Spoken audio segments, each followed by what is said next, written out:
Hello नमस्कार, जय हिंद दोस्तों। देखिए इस थ्योरम को कैसे सिद्ध करें। वृत्त के केंद्र पर बना कोण परिधि के किसी भी बिंदु पर बने कोण का दुगना होता है। इसे हमें सिद्ध करना है। आइए देखिए, पहले फिगर के अनुसार एक सर्किल लेते हैं। पहले मान लीजिए सर्किल का ये क्या है, सेंटर पॉइंट है, वो हो गया। आइए इसे ऐसे रेडियस मिला दीजिए और रेडियस के साथ ये जीवा को मिला दिया हमने।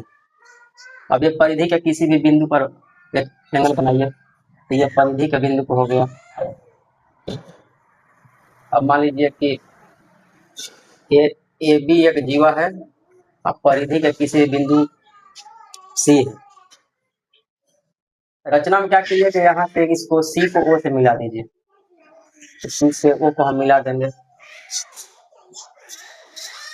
अब यहाँ से नामकरण कर दीजिए।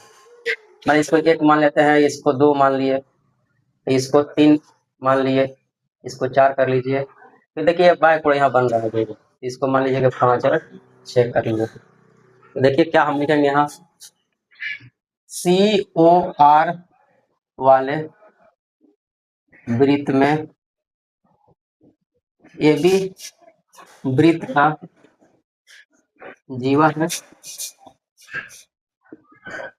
और परिधि पर कोई बिंदु सी है।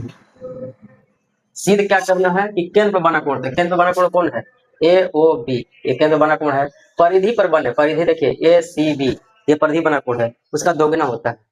नहीं तो सिद्ध करने में हम लिखेंगे, सिद्ध करना है कि कोण ए ओ बी बराबर दोगुना होगा कोण ए सी बी।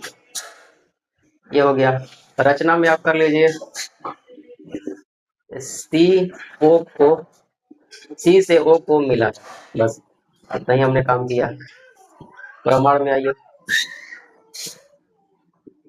देखिए ये त्रिभुज में आइए, ओ ए सी में, त्रिभुज ओ ए सी में। यहाँ पे दोस्तों क्या लेंगे हम कि देखिए ये अंदर त्रिभुज में बना कोण कौन है, 1 और 3, ये बाहर कोण हो गया 5 हो गया। तो एक थ्योरम होता है कि त्रिभुज के अंदर बने अंतःकोण बाह्य कोण के बराबर होता है। यानी क्या हो जाएगा, तो कोण 1 प्लस कोण 3 बराबर क्या हो गया, कोण 5 हो गया।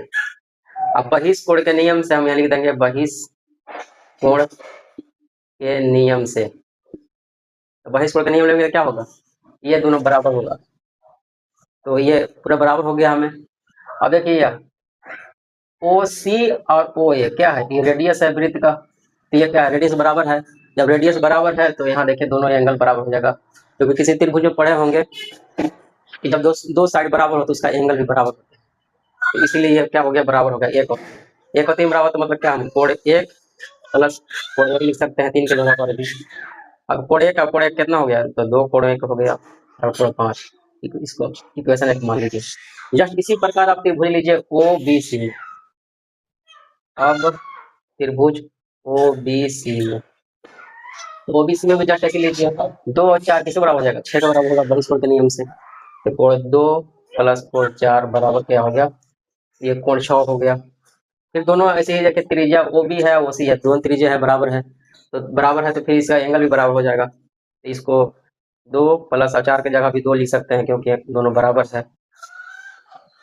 फिर 6 कोण 2 और कोण 2 क्या हो, 2 कोण 2 हो जाएगा बराबर कोण 6, समीकरण 2 हो गया। अब दोनों को जोड़ दीजिए, समीकरण 1 प्लस 2 से देखिए कितना है, 2 कोण 1 है बराबर कोण। तो ऐसा करिए कि एलएचएस को एलएचएस में जोड़िए, अब आरएचएस को आरएचएस में जोड़िए, क्या होगा, तो 2 कोण 1 प्लस 2 कोण 2 बराबर कितना होगा, कोण 5 प्लस कोण 6 हो जाएगा। देखिए 2 2 कॉमन हो जाएगा यहाँ से, तो कोण 1 बच जाएगा आपका,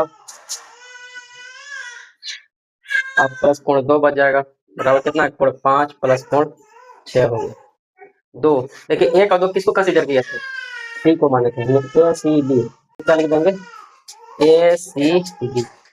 अब 5 6 देखिए किसको माने थे, ए ओ बी से, कोण ए ओ बी।